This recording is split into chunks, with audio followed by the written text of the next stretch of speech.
Hi guys, welcome to this week's vlog.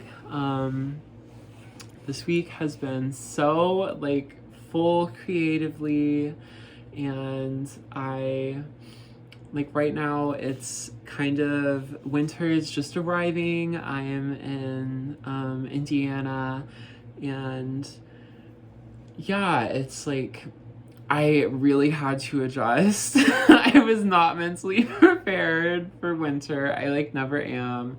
But this year I really kind of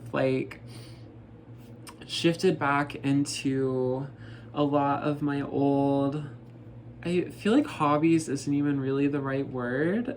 Just parts of me that kind of were lost this year in all of the storms of 2025, like herbalism and making art.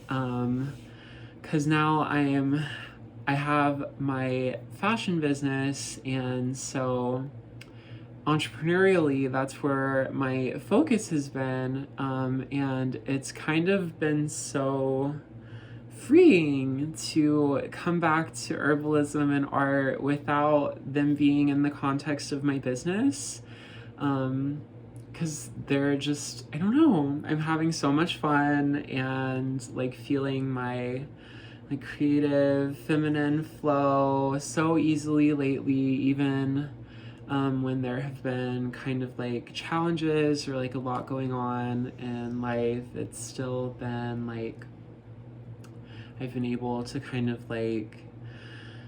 rest in my union with God inside of me and to recuperate, and I feel kind of regenerated lately. So I've been, this really has been such a hard year. Rainbow knows what I mean. And somehow miraculously I still created such beautiful art this year. I have made art my whole life, and I, like a lot of artists, I really did not like most of the art that I was making for a long time, really until kind of last year, the end of last year, but really especially now this year I feel like I found my art style, and I love making floral collages, and it's so fun to work. I used to work with watercolor a lot and little fern and flower. I love watercolor, but I have a hard time making things that are so detailed, where you have to focus on it, or where it can be easily messed up, which is kind of so much of watercolor. But I figured out that if I could use it with collage and the kind of art that I love to make, then you get the beautiful tones of watercolor, but it's so much more liberating to create with it when you can kind of cut out shapes and rearrange them into what you're looking for, instead of it being this whole watercolor image. And when I was a resident artist this year during the spring, I was learning so much about the art world and how to create art professionally, for galleries, and kind of the standards or expectations in the art world, various things like that. And I remember learning about how a lot of artists start to kind of make bigger when they're trying to work in galleries and things like that. And so it has been a goal of mine this year to make bigger paintings, and so the pieces that I'm working on right now are some of the biggest floral collages I've ever made, and I love them. I've never felt so much joy or ease or flow while I'm making art before, and it's been kind of a lot of work to get here, but it's been really worth it. And then, you know, herbs were like, herbalism was such an important chapter in my life, and having my apothecary. And lately I've really been working to also just like mend that time in my life. And I don't know, I just like, I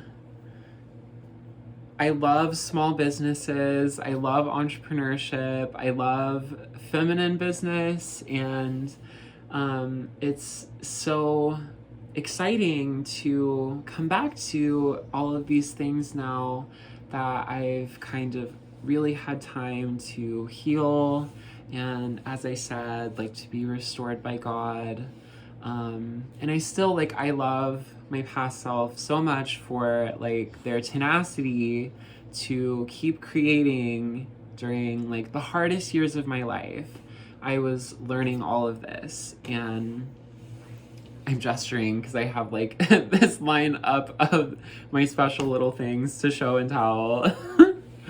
But herbalism also has helped so much, especially coming back to it now. It's helping so much to heal my relationship with food, and to make food feel like truly nourishing and like life generating and fun again.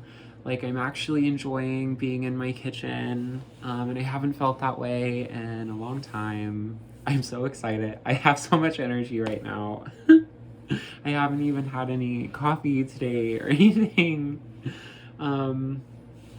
But yeah, and like the day before Thanksgiving, I was spending like the whole day herbal crafting in my kitchen, and it was so nice. It felt kind of like making new traditions, maybe, because like as a fairy pansy princess in the world, sometimes like these traditional holidays are hard for me, even though like I can be so traditional, and I love the Midwest, and I love like so much of that world. I am always a person who is led to irreverence and this kind of like never being able to pick a side with anything, and not like being only one or the other, but like truly becoming both. So a big theme again lately has been like learning to love Indiana and the Midwest again. And yeah, I made some yarrow tincture because like when I moved this year, I kind of lost my garden, but I did bring 4 plants that made it, that are out front, and it has like the most beautiful gem like emerald color. I always get the most beautiful colors with my tinctures from yarrow. And just like I feel like my soul and my heart have been intuitively like yearning for a medicine like this, like for grief and for blood and heart building support. And I made this whipped lavender honey, and it gets the most pretty like light opaque color. And also like I saw I love perfume Instagram because I learned so much, and I saw someone reminding like their audience that like just vanilla extract alone can make a beautiful perfume on its own or to layer. And I got this one from Nielsen Massey from the grocery store, and I de-influenced myself because this wasn't like the most expensive one and that's what my like ego brain wanted to buy. But I tried this one out and I really liked it. I decanted some into a smaller bottle, and I've been really loving Bohème Confection from Atelier. It's so like cashmere, bergamot, soft citrusy notes. But yes, I'm getting to like the time limit for Patreon. But I love you all. I want to make more videos like this. I'm sorry if this was like a lot of rambling, but I'm so excited and I'm creating so much, and I love you for being here. Goodbye.